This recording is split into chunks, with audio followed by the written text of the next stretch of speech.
Hey, how you doing? This is John, and welcome to John's Long Box. Today we're going to look at DC Comics' Secret Origin, starring the Green Lantern and the Sandman. Look at this great cover by Brian Bolland. Brian Bolland is I think I first became aware of him on Camelot 3000. Just a super meticulous, very slow, very precise artist. I really dig Brian Bolland's artwork. Let's look at this. This is October 1986. So this came out after the Crisis on Infinite Earths, and that was kind of like my jumping on port. I got like a few scattered DC comics before that. Crisis on Infinite Earths was like the dividing line where I became a DC fan for. Summer's here. Look at this ad. Okay, here we got Green Lantern. So let's just get the indicia. Secret Origin 7 monthly. Blah blah. We already know it's 1987. Okay, I hate this when they hide the dates all the way in the back. Where they don't even have the date. We know it's on the covers though, so I don't know. I'm not gonna spend any more time looking for it. Okay, so what was Secret Origins? Well, it's kind of it's easy to figure out. It's the origins of the DC Comics. So why did they need this series? They needed the series because the Crisis on Infinite Earths shook up everything. It changed the status quo of DC Comics in general. So they needed to codify the continuity, and a lot of old heads, you know, me, I was new to DC Comics in general at the time, so the Crisis on Infinite Earths just drummed up excitement for me. But believe me, there was a lot of guys that just got ticked off and kind of left. Just like I know RJ from the Fourth Age said when Heroes Reborn happened at Marvel, that's when he kind of quit reading Marvel comics, and I can understand that. Comic book collectors are prickly pears, and you don't want to collect something for 20 years, spend all that money on it, and then find out the continuity is all tossed out the window. So, you know, so the Crisis on Infinite Earths, I understand a lot of the old timers were upset. So let's look at the credits over here. We got Steve Englehart story. So Steve Englehart, I first became aware of him, I think, on Captain America, and he, you know, in the 70s, and he was the one that wrote that story that with the president was supposed to be Richard Nixon, like a demoralized president of the United States. You know, it was like comic books were always political. Yeah, you're right. Comic books were always political, but we also had competent writers, you know, who could do shades of gray, who could do you know. What's the correct word that I'm thinking of? You know, ambiguities, and they didn't just make the bad guys a straw man and then give them all the horrible effects to bolster your side, you know, like they do today. All right, Rodin Rodriguez is the okay. Let's go with the pencils. Ernie Colin pencils. Ernie Colin. I really like Ernie Colin. He I think I first became aware of him on Gem World, a comic that I keep saying I never really got Sword and Sorcery, but for some reason, Amethyst. Yeah, Amethyst was the name of the series. Gem World was the world that she lived. That was like an exception to the rule, and I love the Ernie Colin artwork. Rodin Rodriguez, he was a solid superhero inker. You see his name in so many credits. I can't think of any comics where he was the main guy though. Augustin Mas Lettera, yeah, seen his name a million times. Anthony Tollin, I don't know anything about. Robert Greenberger, the editor, I'm sorry to say I don't know much about.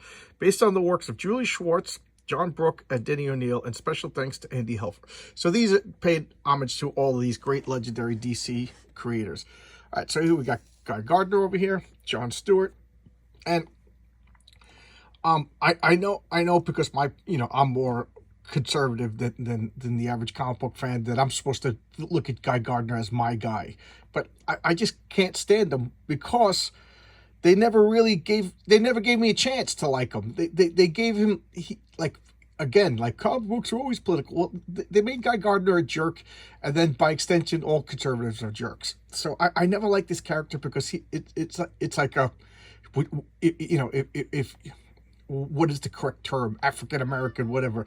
Oh, you can hear Thor, my cat's coming. But if you were a black guy and then they gave you a guy in blackface and said, this is your character, this represents you, would you like that character or would you resent that character? Here, it's Thor. Thor, you agree with me, Thor? What do you think, Thor? Yeah, Thor doesn't like Guy Gardner either. But anyway, I like John Stewart. and I really like when Ethan Van Sciver started differentiating how their powers work. Like he was an architect, so John, he was a Marine, he was an architect. He's actually more conservative than the average comic book fans and superhero because of that upbringing. And he was an architect, so when he made his constructs, they would get built from the inside out. Oop, Thor really wants to talk today. What's up, buddy?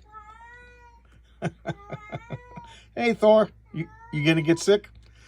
So and then Guy Gardner's will like always like rage and fury. And here we're gonna go talking about all the Green Lanterns over here. The Chipmunk one. What's her name? I forgot her name. I always like that one. Is that Tomar Ray? And here they are fighting. Full disclosure, I never liked the Green Lantern. I didn't like Hal Jordan. There was some of them I liked more than the others, but overall, I didn't particularly like the Green Lanterns. I always thought they were like as far from realistic and like a Marvel type superhero. They had like undefined powers. They could do whatever they want, and then they further diluted them by making like it's fine to have a Green Lantern Corps, but then like every planet gets one, and then Earth has 47,000. I just find that once you are there's more than one superhero, it kind of takes away the uniqueness of it. That's why I don't like all this multiverse Spider-Man stuff. It's just super redundant. So here we have the origin of Green, the Hal Jordan one, the alien Abin Sur. Is that his name? Abin Sur lands on the planet and gives... as far as I know, this is what happened in the actual continuity, that Guy Gardner and Hal Jordan were both up for the role as Green Lantern. They were both equally qualified. It's just that Hal Jordan was physically closer, and that's why he got picked. And I still got to admit that the Green Lantern costume is one of the best superhero costumes. We got some bonkers over here. Everybody, let's go bonkers. I'm skipping pages. I always hated this. As much as I love John Byrne, this is one of the worst comic book superhero bad guy designs ever. Magpie. I just hate it. This is like what an ad executive thinks punk rockers are. It's like, come on, John. You should have known better than to do that. And here we got a Guy Gardner, checking out the chicks. Does that make him a bad guy? Absolutely not. Let's check out the chicks all day long. Let's work it out. And just his upbringing. He's supposed to be a good guy, and the funny thing is Hal Jordan is supposed to be kind of conservative, but then again, it's like I guess they're space cops. You know what I mean? Law and order. So they're more conservative. But look at that. That is just an awesome costume. And again, I'm getting more political than I should have. Maybe I should tone it down. Rip it good. Do. Man of Steel. This was excellent. I showcased some Man of Steel. See, it's Green Lantern just saving people. He throws a for Hal. What's his name? Guy Gardner. Guy Gardner's going to the future. Was this Madame Xanadu, and he sees his future as a Green Lantern. She sees that he's a hero. They fall in lovey-dovey, and he sees Hal Jordan. Look at him. This art is getting really bad. This just looks super rushed. Are you guys seeing this? It gets worse every page. With that Oliver Queen. Oliver Queen, who's like, at one point he was supposed to be like the liberal superhero. Guy Gardner was supposed to be the conservative hero. With that Denny O'Neil, the hard traveling heroes. You've all seen that when the Neil Adams draws that black guy, a really cool face, really detailed face, and he's yelling at Hal Jordan. He goes, "What? You've been saving the blue skins, and you're saving the green skins, and you're selling the yellows. What have you done for the brown skins?" And then Hal Jordan walks away in shame, and I'm always like, Hal Jordan should have been like, what am I doing? I'm saving the planet. You're alive. Your granddaughter's alive. Your family's alive. Everybody's alive because I'm out there taking care of business, stopping monsters that you don't even know exist. And you're mad at me because of like social, you can solve those social injustices while I'm outside taking care of tentacle beasts and monsters and Thanos level threats, stuff like that. I always thought that was just so disingenuous. Just that to me was poor, sloppy writing.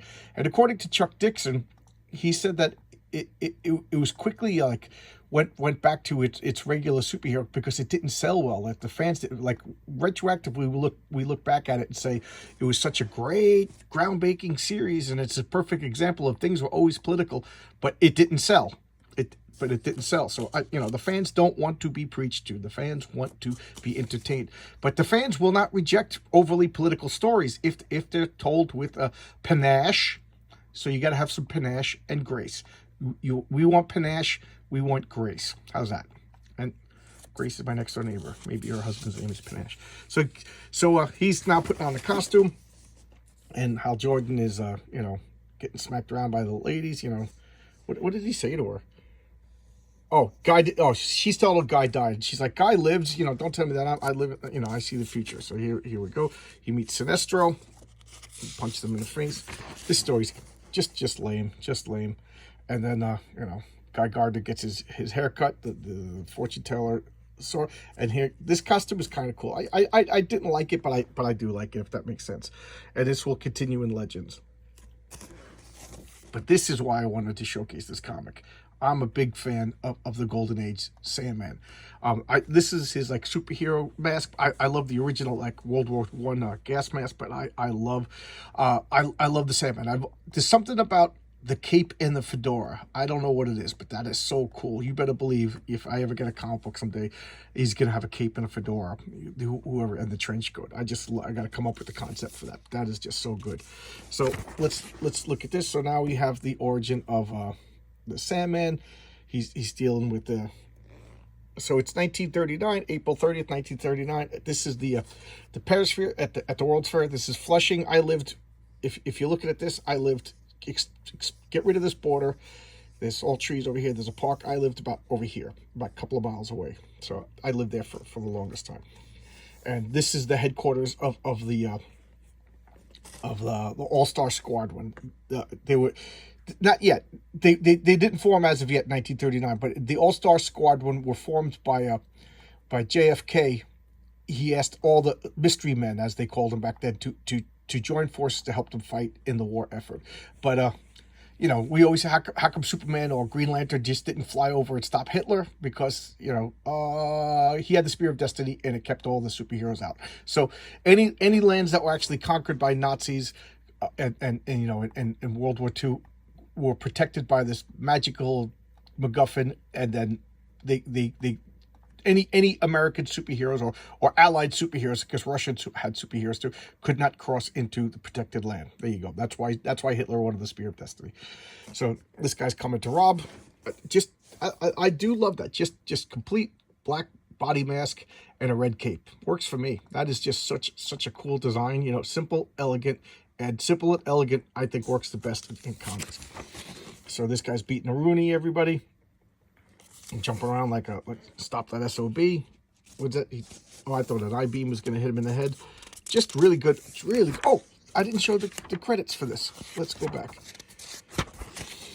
Oh, they didn't do the credits. Okay, so I guess the credits will be at the end. Okay, I'm jumping around because I'm not professional at all. And then we have. I like that. Just a realistic-looking newspaper. Germany announced the signing of non-aggression treaties with Estonia and Latvia. So here we have Roy Thomas, editor. How many times do I say that Roy Thomas is like a walking encyclopedia of all things comic book? And Dan Thomas, co-plotter, that's his wife. Mike Baer, penciler. I love Mike Baer, pencil. Mike Baer, penciler. Like that's his name. I love Mike Baer as a penciler. I first became aware of him. I think it was the Young All-Stars. Yeah, Young All-Stars. I did a showcase of that. It's one of my earlier showcases. The Young All-Stars was one of those comics that came out after the Crisis on Infinite Earths to fix continuity. It was totally unnecessary and it was quickly forgotten. To me, that's what happens when your goal is to fix continuity rather than entertain people. It's not going to last. It's got the wrong motivations, and I don't know. Sorry, Roy. As much as I love you, and Roy Thomas is a continuity freak. He's a walking encyclopedia of all things comic book. So that was I don't know. I liked it. I'm probably the only person who even remembers it. Steve Montano. I don't really know that name. Sorry to say. Carl Gafford, colorist. He's been around for a while. David Cody Weiss, letterer, and Robert Greenberger, coordinating it. I don't really know David Cody Weiss, I'm sorry to say. So now, what we have here is Wesley Dodds and Diane Belmont, and they are the power couple. I don't know if it was retroactively put in, but I really got into the original Golden Age Sandman when the Sandman Mystery Theater came out. That was it was set in like the early 30s. It was the first couple of years, the what do they call it, like year one of Wesley Dodds Sandman, and they really played up Diane Belmont to the point where she was like his Alfred, to the point like they wouldn't have been a Wesley Dodds Sandman, and I keep saying Wesley Dodds Sandman to differentiate him from all the other versions of Sandman. There wouldn't have been a Wesley Dodds Sandman if not for Diane Belmont. But they didn't make her like Mary Sue. They didn't make what they made him a good team, and I kind of dig both of them. I think Wesley Dodds in continuity is like one of the few characters that actually died of old age. That's how old he was. Just a cool. I gotta recommend. I don't know if I even showcased that. I gotta check it. So here they are. They're talking, and Diane Belmont's just this like blonde bombshell here, but in the Sandman Mystery Theater that comes out a couple years later, they kind of made like a short-haired, like more mousier like woman, and I don't know. I kind of. That's what I'm used to because I love that comic. So I'm not really used to her being this bombshell blonde, but whatever. So they're saying like he's kind of having prophetic dreams. That's telling him to become the Sandman. And they use that to tie him to the Morpheus version of the Sandman, which I think works really, really well, to the point where they had like a one-shot special talking about their special connection. It's kind of cool. But other than that, his origin isn't anything too spectacular. It was just that he had these like prophetic dreams, and then he puts on this costume. But they jump right to this mask, which kind of bothers me a little bit, because I think even at the time he had the traditional gas mask first, and then in the comic they keep talking about how he went to the East and it's such, I don't want to say rip off, but like I guess it was just a trope at the time that all the superheroes they would go to the East and learn mesmerism and Lamaism and all these exotic things that sounded cool to us, So, but Wesley Dodds, he made a big point of saying that he practiced yoga, he practiced stretching, and he relied more on flexibility and quickness rather than brute strength. So, in my role playing terms, I would say that Wesley Dodds like put all his bonus stats into agility rather than strength and endurance. I know. That's why. So now they're talking about the original Electro is one of his villains. And now they're talking about the rise of all the other superheroes like Liberty Bell, the Tarantula. How cool is that costume? Starman. That is the ultimate superhero costume. I think that Superman are like the granddaddies of superhero chic. That's the word, right? And now we got Electro. He's making this robot that's gonna rob everybody. Dr. Midnight over here, another original. I just love all of these old-fashioned Mile High comics.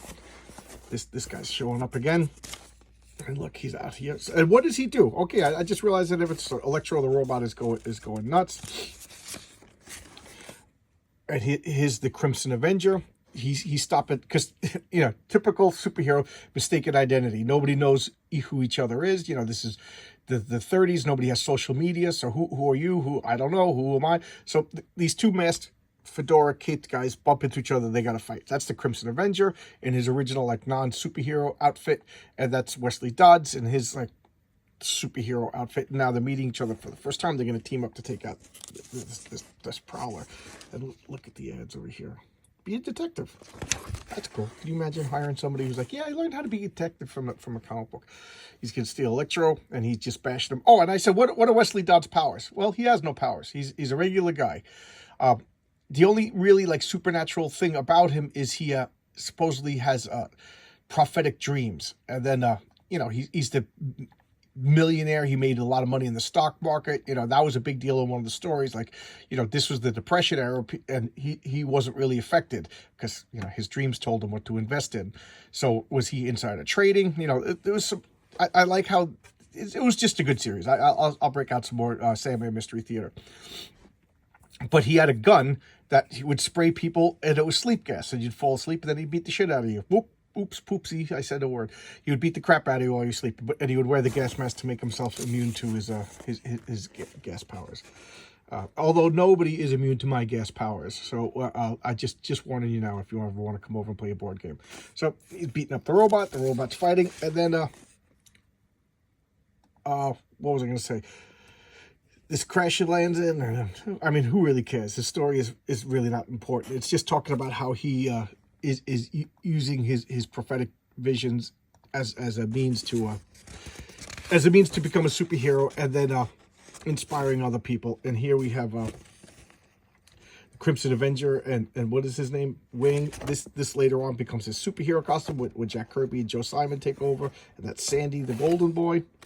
And you know, the new superhero wave is upon us. Cash and prizes. Meanwhile, and back cover M&M's. So there you go. That's Secret Origins. I like this. This is number 7. I forgot if I said that. I really like this series. And, you know, the obsessiveness comic book collector in me really liked when they codified comic stories and fixed the continuity. It's like, I know I'm being hypocritical saying like a comic book designed to fix continuity can't succeed.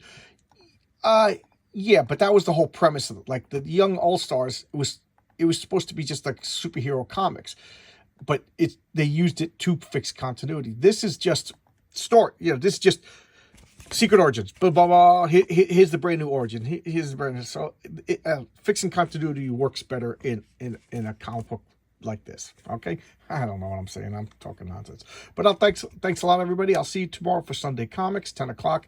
I'm going to talk about Avengers 200. All right, see you, everybody. Thank you so much. And I haven't said it in a while, and I mean it from the bottom of my heart. I appreciate you guys. Thank you for joining my little circle, my little corner of the internet, and commenting and having fun. Thank you so much. Bye-bye.